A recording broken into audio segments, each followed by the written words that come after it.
3, 2, 1.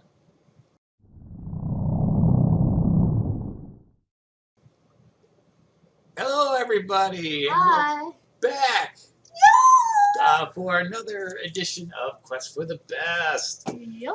And so, what are we doing today? We are going to be doing Programming. And I have my trusty helper here to kind of show what we're going to do. We have a blue screen, and today, excuse me, is that green? Or is that screen. all right, green with a little red dot. And so this is going to be essentially a map. And we don't have we have a hand-drawn map, but we don't have a full map. And what we want to do is put bad guys on the map that spawn for you. So I created a little program that does that, and it will randomly spawn that. Or I shouldn't say program. This is just going to be part of the game. So let's take a look, shall we, David? Yes, we shall. This is going to be, if I click on it, what it'll actually look at. And as you can see, it's just it's just automatically going to populate all these bad guys. Now, I don't know if this is the number we're going to use yet. Maybe. But maybe not. We might use less. And as you can see, it's like I said, it's random, which means that every time I do this, I should get a different pattern of bad guys. Now, the red dot is supposed to be where we're going to end up for the final boss battle.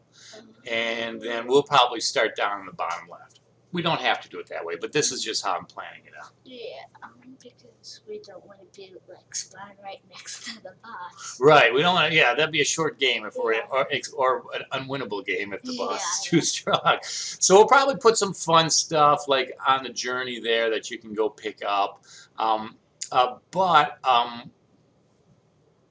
What I wanted to do is just essentially create these obstacles. So if you play it again, you're going to get a different host of obstacles and placements of those obstacles. And by obstacles, I mean the antagonists, the bad guys. Yeah.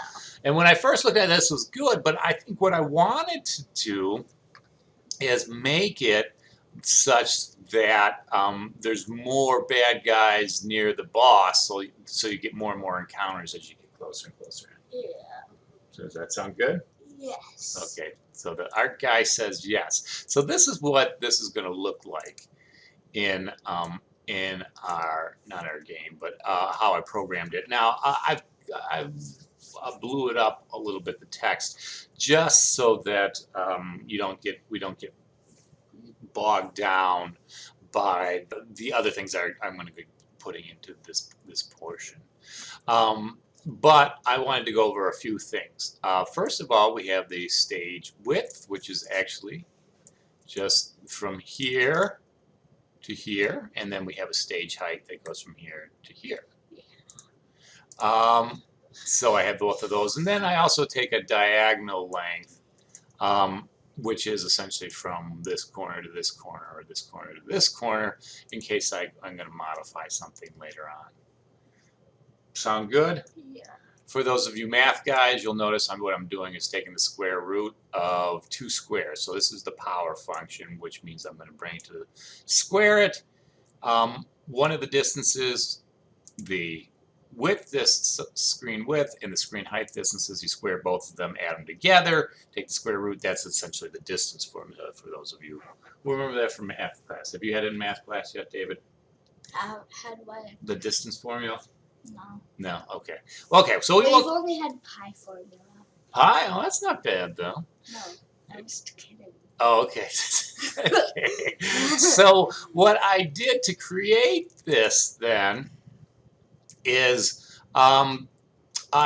this antipause and new prod blip what that just does is creates a little blue dot and gives it a position essentially, or information. I don't want to talk about what software we're using just because different game engines are going to have different pieces. Yeah. But basically, all you need to know is that this is going to spawn essentially up to 150 of these guys in our stage. Now, the second part is we do where are these guys going to go? So this tells us where they're going to go in the X direction and the Y direction. So the horizontal and then the vertical. Yeah. Any questions thus far? Yes. So when you choose like the random spawn, Mhm. like what are you gonna use those random spawns for? Like, cause every time they gonna look on the map, you're gonna. No, this should probably just be in the beginning of the game. It'll probably just populate a bunch of guys on there, and then those guys will just stay there, and you'll slowly erase them as you go play the game. So, in other words, you go fight a battle, you win, you get rid of one of those blue dots, and then you go to another one until you get to the final boss battle. I don't even know if we'll tell you where the final boss is. You might figure that out later on. At first, you might just go around the map. Okay, so anyways, that's a good question. Any other ones? Should we keep going? In no. Okay, Well, yeah, okay, that's not cool. right now. All right, good. So again, this is going to do our X position and our Y position. So our horizontal, left to right, up to down is Y. And the first time I did it, I just did a math random, which is from the math library, and it picks a number between 0 and 1. But in terms of decimals. So what? Yeah, but not 0 or 1, but somewhere in between there, and then we multiply it by 800 because we're designing this. If you guys out there think this looks familiar, this is actually the resolution of the basic Android. So 800 is the width of an Android if you're holding it, wrong side wise, and then 480 is the height. So this puts them in a random position over that, and then like I said, we're bringing it. This is a traditional for loop. We're doing 150 times. So in this case, it should drop 150 of those blue dots everywhere. They may land right on top of each other, but that's okay at this point. So that's how we did it originally. But what I next want to is a more weighted one, which, oops, let's just do this. Is now what I'm going to do is weight these things, and I also took some of this out, meaning the 800 and the 480. I replaced 800 with SW, which is the stage width, which in this case would be 800 if you're doing it on Android. But what happens if we want to put it on an iPhone? It doesn't have the same resolution, right? No way. No, the screen size is different. So in that case, we might as well take those SWs. Now, if you're in the second one, we could do the same thing here. We could just replace these with these 480s with screen height. And now it should be able to run on any functioning device. Thank you, Dave. And so what we see with this guy is a new scatter, and as you can see, it's going to be up and closer to that top right where our bad guy is, which makes sense. Oh, go ahead. What are you gonna say? I think that's better than just regular scattered. Right? Yeah. Because the last one didn't have that much near the boss as near us. Yeah, so you could have like a pretty boring ending if you don't if you don't do that. And plus the other thing is that, and let me just do it one more time. When you first begin, you might take a path that goes like this and down here, and if that's the case, you would miss all of anything that's up here. Yeah. And that's not bad. We don't want to force people to hit every bad guy. So if we scatter too much, we might actually create very little incidences that you can get meet a bad guy, which you'll need for one, just for fun, because you want to beat up bad guys, right? Yeah. What's the point of it if you don't beat a bad guy? Right, and then the other thing is that experience, because we want to get stuff, get experience, and grow, and get so that we can take these bigger bosses on later on. Okay, so that works well, but the problem is, and I would explain this. I'd love to explain this math equation to you, but most of you would change the channel at this point, right? Nobody's really interested in that. No. So if you want to, just go ahead and copy, but what this does is it skews everything to the top right corner.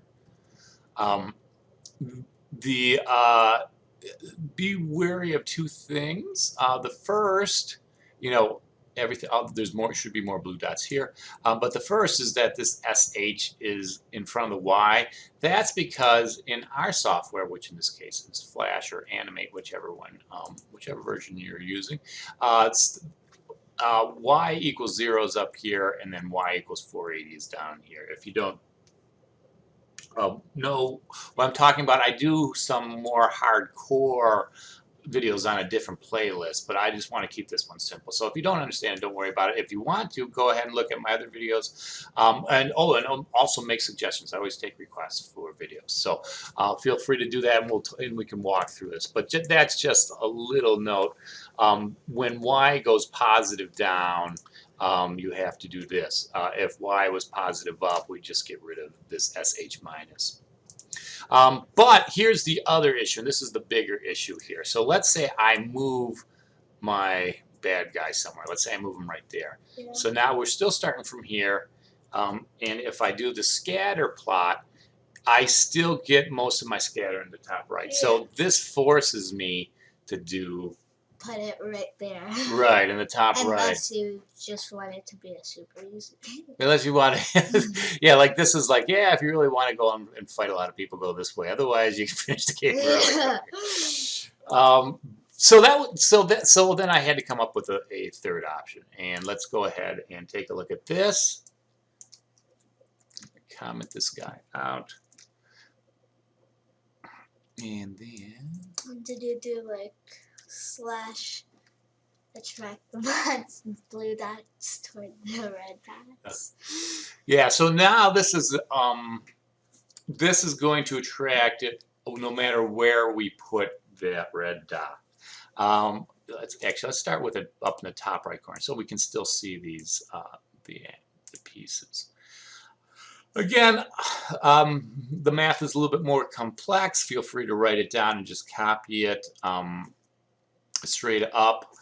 There's probably ways to simplify it, but for the most part what I'm doing is I'm saying if I put an X to the left of the target, do this. If I put an X to the right of the target, do this.